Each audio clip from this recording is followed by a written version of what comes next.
Hello students, we are seeing class 5 EVS unit number 5, that is natural disasters and personal safety.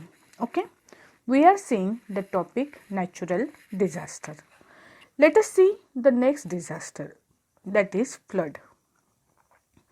जब भी heavy rainfall होता है तो उसके वजह से क्या आ सकते हैं, फ्लड्स आ सकते हैं.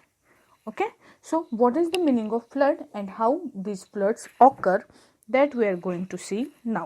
What is flood? फ्लड का मतलब जो प्लेसेस है, जो सिटीज़ है या विलेजेस है जो नदी किनारे होते हैं, means on the bank of river, those villages which are situated on the bank of river, they have a danger of flood whenever there is a heavy rainfall. Okay, जब भी हेवी रेनफॉल होता है, heavy rainfall का मतलब जब बहुत ज़्यादा बारिश होती है बहुत कम समय में, at that time what happen कि suppose this is the river, तो रिवर में वन टाइम पे बहुत ज़्यादा वाटर आने की वजह से ये वाटर जो है वो क्या होता है, ओवरफ्लो होता है रिवर के ऊपर से, और वो उसके सराउंडिंग की जो लैंड है जो नॉर्मली वाटर के अंदर नहीं होती है वो भी क्या होती है, उसमें भी वाटर फ्लो होने लगता है. This situation is called as flood. हम इस सिचुएशन को क्या बोलते हैं, फ्लड बोलते हैं. Okay, how floods occur? Because of heavy rainfall. What happens? Because of heavy rainfall reverse overflow and water submerges the land that is already always generally dry. जो land generally dry होती है वो land के ऊपर भी क्या होता है, वाटर फ्लो होना स्टार्ट होता है, हम उसे फ्लड बोलते हैं. फ्लड ये जो है एक डेंजरस डिजास्टर है, नेचुरल डिजास्टर, जिसमें कई लोगों की जान जाती है, प्लांट्स एनिमल्स सारे डिस्ट्रॉय होते हैं, प्रॉपर्टी का लॉस होता है. Okay, that is why it is considered as a natural disaster. Let us see what are different causes of flood. Flood आने के कुछ मतलब किस वजह से फ्लड्स आते हैं वो अभी हम देखेंगे, जिसमें सबसे पहला रीजन है क्लाउड बर्स्ट. क्लाउड बर्स्ट का मीनिंग क्या होता है? देखो, क्लाउड बर्स्ट मीन्स एक पर्टिकुलर प्लेस पे बहुत ज़्यादा रेनफॉल होता है और एक बहुत छोटे से एरिया में ये रेनफॉल एट इंटेंस रेनफॉल इसे बोलते हैं, बहुत तेज़ी से रेनफॉल होने की वजह से there is no time for water to drain. Water को फ्लो होने के लिए समय ही नहीं मिलता, तो इसकी वजह से बहुत सारा पानी एक छोटे से रीजन में गैदर होता है, कलेक्ट होता है और फ्लड लाइक सिचुएशन आती है. एक मुंबई में 26 अगस्त 2005 में ऐसी सिचुएशन आई थी, पूरे सिटी में पानी भर गया था because of cloud burst. Okay, it is a flood like situation और it is a dangerous situation. ठीक है, क्लाउड बर्स्ट. सेकेंड है क्लॉगिंग ऑफ ड्रेन पाइप. अभी ये जो है ये वी कैन कंसिडर दैट ये मैन मेड प्रॉब्लम है.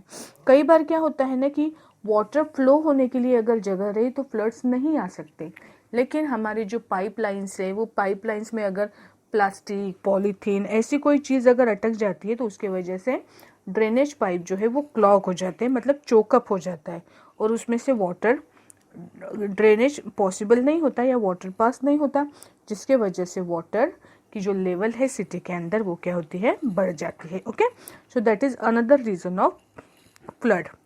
Third is deforestation. डिफॉरेस्टेशन, अभी आप बोलोगे कि अभी ये डिफॉरेस्टेशन जो है ना, इसमें से इसकी वजह से रेनफॉल कम भी होता है, और अगर रेनफॉल बहुत ज़्यादा हो गया बाय चांस तो फ्लड लाइक सिचुएशन जो है वो ऑकर होती है.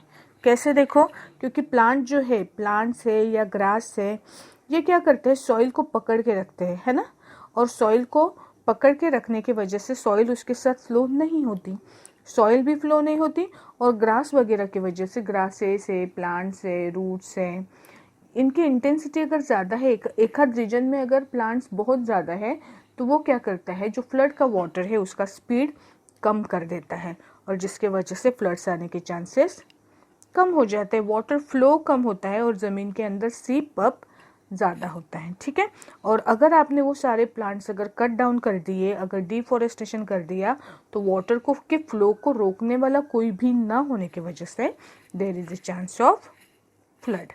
ठीक है, So these are three main causes of flood. What are they?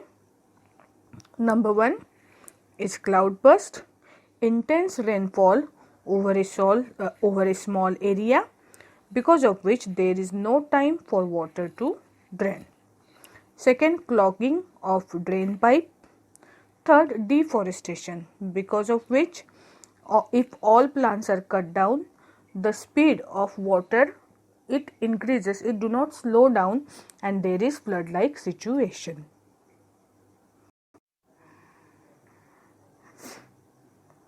See, what are different effects of flood? Flood के अलग अलग इफेक्ट्स होते हैं. फर्स्ट है लॉस ऑफ लाइफ. लाइफ जो है लिविंग ऑर्गेनिजम्स, लिविंग बीइंग्स जैसे प्लांट्स है, एनिमल्स है, ह्यूमन बीइंग्स है, इनकी जो लाइफ है वो खतरे में आ जाती है. फ्लड के जो वाटर होता है ना उसका स्पीड बहुत ज़्यादा होता है. जो भी चीज़ उसके चपेट में आ गई उसको वो अपने साथ क्या करता है, बहा ले जाता है ना. So there is loss of life.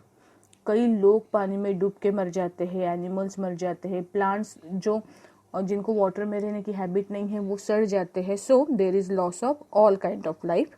Second, there is loss of property. रास्ते पे जो व्हीकल्स है वो व्हीकल्स वाटर के साथ बह जाते हैं. घरों के अंदर लोगों के पानी भर जाता है. घर में जो चीज़ें हैं वो वाटर के साथ फ्लोट होके मतलब फ्लोट होने लगती है और बह जाती है. और सारी चीज़ें जो है जैसे कि ग्रेन्स है, फूड ग्रेन्स है, वो वाटर की वजह से ख़राब हो जाते हैं. कीमती सामान ख़राब हो जाता है. इलेक्ट्रॉनिक चीज़ें ख़राब हो जाती है. टेलीफोन लाइंस टूट जाती है. Okay, there is because of flood water there is damage to telephone lines, electrical lines, etc. And one important thing is that after the flood mostly there is a spread of some communicable disease. Communicable disease जो जगह जगह पे पानी भरा रहेगा उसमें drainage का water add होगा. और फ्लड का वाटर कैसे होता है, मडी और ये डर्टी वाटर होता है. इसमें कई तरह के बैक्टीरिया, जर्म्स पनप सकते हैं और उसके वजह से कम्युनिकेबल डिसीजेस जैसे कि कॉलरा, हेपेटाइटिस, ये डिसीजेस स्प्रेड हो सकते हैं.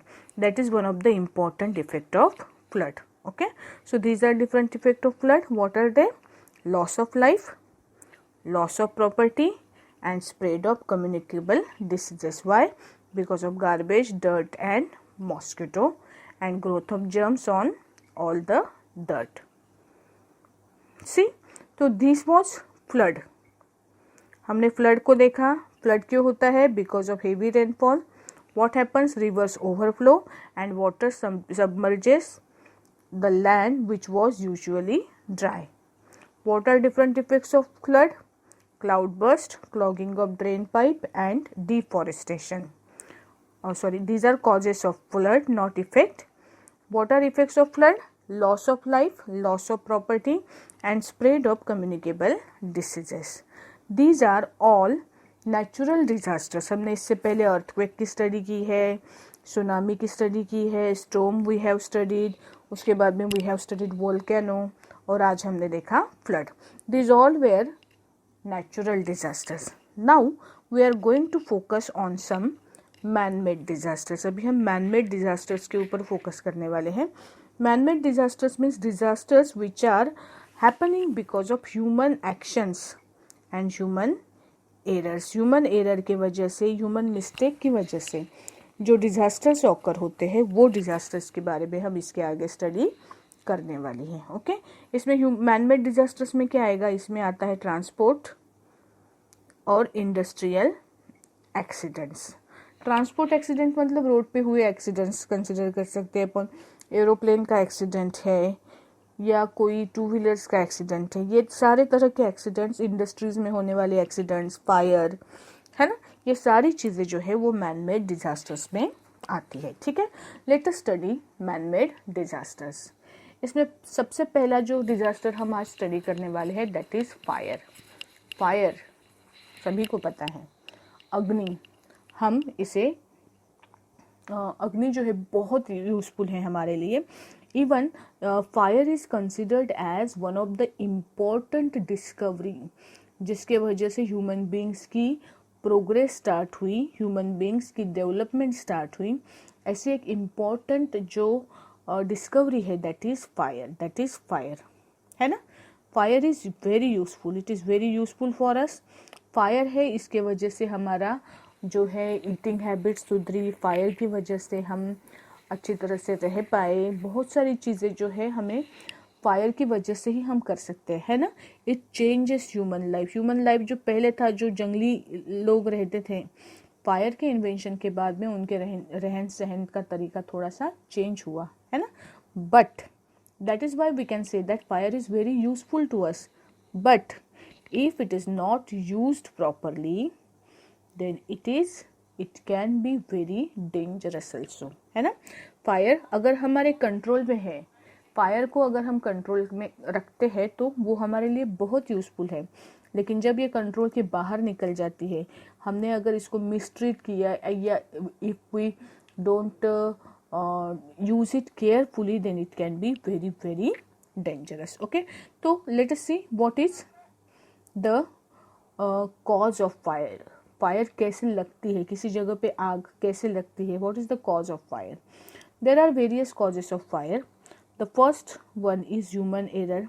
ह्यूमन एरर मतलब हमने हमेशा जो फायर से रिलेटेड चीज़ें करते समय हमने बहुत केयरफुली करनी चाहिए. अगर हमने थोड़ा सा भी उसको इग्नोर किया तो वो क्या हो सकता है, डेंजरस हो सकता है. तो ये पहली जो एरर आती है that is human error. It is related with negligence around inflammable substances in industries, in vehicles and at homes. यहाँ पे एक नई चीज़ है. इम्फ्लेमेबल का मतलब क्या है. इम्फ्लेमेबल सब्सटेंस मीन्स ऐसा सब्सटेंस जो बहुत इजीली आग कैच करता है, फायर को कैच करता है. जैसे पेट्रोल है, डीजल है, अल्कोहल है. अभी रिसेंटली आपने देखा होगा सैनिटाइज़र की वजह से बहुत सारे एक्सीडेंट्स हुए. अभी कोविड-19 की सिचुएशन में हम क्या करते हैं, सैनिटाइज बार बार करते हैं ना हाथों को. सैनिटाइज़र में ये होता है, अल्कोहल होता है. अगर आपने हाथों को सैनिटाइज किया और बाद में उससे किसी आप फायर के साथ में अगर कोई चीज़ करते हो तो आपका हाथ जल सकता है. That is an example of negligence, है ना. तो ये जो निग्लिजेंस है इनफ्लेमेबल चीज़ों के अराउंड अगर आप केयरफुली ऑपरेट नहीं करते हो तो उसके वजह से एक्सीडेंट्स हो सकते हैं. Okay, so this is first cause of error, cause of fire, that is human error. negligence around inflammable substances in industries, vehicles and homes. Second है accidents and equipment failure. कई बार क्या होता है, कोई इक्विपमेंट ने प्रॉपर वे में काम करना बंद किया या कोई एक्सीडेंट हो गया तो एक्सीडेंट की वजह से भी फायर लग सकती है. जैसे कोई इंजिन्स होते हैं जो बहुत देर तक कंटिन्यू चलाने के बाद में गर्म हो जाते हैं, हीट हो जाते हैं, है ना. तो वो हीटिंग के वजह से फायर लग सकती है वहाँ पे. कई बार इलेक्ट्रिसिटी का शॉर्ट सर्किट होता है, शॉर्ट सर्किट की वजह से आग लग सकती है.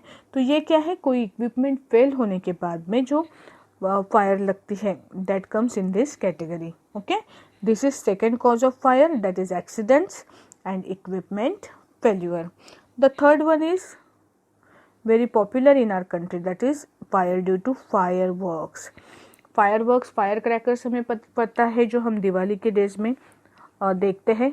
आपने कई बार दिवाली के सीजन में न्यूज़ देखी होंगी कि किसी पटाखे के फैक्ट्री में आग लग गई या किसी बच्चे को पटाखे के वजह से, फायर क्रैकर के वजह से इंजुरी हो गई. ओके, तो ये इंजुरीज किस वजह से होती है, because of not handling fireworks carefully. मतलब जनरली बच्चे क्या करते हैं, कोई भी बड़ा पटाखा है तो अपने आप वो उसको क्रैक करने की कोशिश करते हैं, बर्न करने की कोशिश करते हैं without having the guidance of adults, है ना. तो इन सारी चीज़ों की वजह से भी फायर क्या हो सकती है, स्टार्ट हो सकती है. Okay, so these are different causes of fire. What are they? Human errors, that is negligence around inflammable substances like in industries, vehicles, home. Second, accidents and equipment failure, in which because of some reason if the machine get heated or short circuit is there, then in that case fire can be started. And during firework, when we burn firecracker accidentally by mistake, fire can get started. Okay, so these are different causes of fire. Let us move further. अभी अगर आपको fire को stop करना है, या fire को prevent करना है, लग गई है तो बुझाते कैसे है उसको। तो देखो आपको प्रिवेंट करनी है फायर, मतलब आग नहीं लगनी चाहिए। What precautions you will take? Number 1, fire जो है उसका हम घर में बहुत ज़्यादा यूज़ करते हैं किचन में, है ना। हमें फायर के लिए हम किचन में यूज़ करते गैस पाइप्स, कुकिंग में यूज़ करते हैं ना अपन, बर्निंग के लिए कुछ सब्सटेंस को हीट करना है तो उसके लिए। तो first thing we have to do is maintenance of gas pipeline. जो गैस के पाइपलाइन से फ्यूल होज, जैसे होज का मतलब होता है पाइप, इनका रेगुलर मेंटेनेंस करना चाहिए। And we have to check it regularly whether the gas pipe is properly working or it is leak. If any gas pipe is leaking, then we have to repair it and replace it immediately. Okay. Second, overloading of electrical appliances. कई बार आपके घर में क्या होता है, एक ही socket के अंदर ये जो ऐसे होता है इसको सॉकेट बोलते हैं ना अपन, ये सॉकेट में multiple appliances at a time connect करते हैं। आपने कई घरों में देखा होगा कि 2 माचिस की तिलियाँ लगाते हैं वायर में, उसके ऊपर मतलब उसको सॉकेट भी नहीं होता है, उसको आपकी जो इलेक्ट्रिकल अप्लायंसेस की वायर है, ये करना रिस्की है। अगर मल्टीपल अप्लायंसेस एक ही सॉकेट में चलाते हैं तो उसके वजह से ओवरलोडिंग होके आग लग सकती है, फायर स्टार्ट हो सकती है। So overloading of electrical appliances should be avoided. Be careful while burning firecrackers. If you are burning firecrackers, then it can be dangerous. So you have to be very careful while doing so. Fourth is, do not use electrical appliances on wet floor. अगर आपका floor wait है या आपके hands अगर wait है तो उनसे आपको ये जो है इलेक्ट्रिकल अप्लायंसेस है उनको हैंडल नहीं करना है।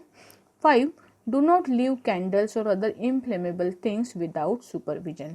कोई भी अगर कैंडल बर्न हो रही है या कोई इम्प्लेमेबल चीज़ आपके आसपास है तो विदाउट सुपरविजन उसको नहीं रखना है, मतलब उस पर कंटिन्यूस आपका क्या चाहिए, वॉच चाहिए। Otherwise there can be an accident and fire can get started. So these are different methods of preventing fire, जिसके ज़रिए आप फायर को प्रिवेंट कर सकते हो। मतलब अगर फायर लगे ही ना तो it is better to take care. Okay, let us move to the next page, that is What to do in case of fire. अभी फायर सपोज बाई चांस आपने क्या किया, बहुत प्रिकॉशन दी, लेकिन फिर भी by chance by accident fire start हो गई। What you will do? Number 1 is you have to, if suppose हम इमेजिन करेंगे कि किसी बिल्डिंग को अगर फायर उसमें लग गई, स्टार्ट हो गई, what you will do? First thing you have to do is try to get out of the building as quickly and safely as possible. सबसे पहले तो बिल्डिंग के बाहर निकलो, जितना easily and fast and quickly and safely possible है उतना easily आपको बिल्डिंग के बाहर निकलना है। देन 101 ये फायर ब्रिगेड का ये है नंबर है ना, ये नंबर पे आप क्या कर सकते हो, फायर की रिपोर्ट कर सकते हो कि फायर स्टार्ट हो गई है। फिर वो जो है फायर ब्रिगेड के पीपल, वो आपके यहाँ पे उसको फायर फाइटर्स बोला जाता है ना, वो फायर फाइटर्स आएंगे और वो कैसे होते हैं, फायर फाइटर्स को ट्रेनिंग मिली हुई होती है, तो वो क्या करते हैं, by using various methods they can stop the fire. Third is do not panic. Most of the situation में अगर आपके फायर में अगर आप फंस गए हैं तो सबसे पहले तो हम पैनिक होते हैं, and when we get panic the situation can become more dangerous. Okay, so we have to keep patience and we have to maintain क्या बोलते हैं मुझसे, पैनिक होके सिचुएशन ख़राब करने के बजाय हम साउंड माइंड से क्या कर सकते हैं, इसको डील कर सकते हैं। Calmness is very important, stay calm. Okay, next is fourth is if your clothes catch fire. अगर कपड़ों में आग लग गई तो क्या करना है, स्टॉप करना है, ड्रॉप करना है एंड रोल करना है। स्टॉप करो, ड्रॉप हो जाओ ज़मीन पे लेट जाओ, रोल करो, खुद की बॉडी को क्या करो, रोल करो। इससे क्या हो जाएंगी कि आपके कपड़ों में जो आग लगी है वो बुझ जाएंगी। Okay, so if your clothes catch fire you have to stop, drop, roll, stop, drop and roll. And if possible you should understand how to use fire extinguisher. Fire extinguisher जैसी चीज़ें कैसे यूज़ करना है ये पता होना ज़रूरी है, जिसकी वजह से ऐसे सिचुएशन में आप क्या कर सकते हो, आग बुझाने की कोशिश कर सकते हो, ठीक है ना।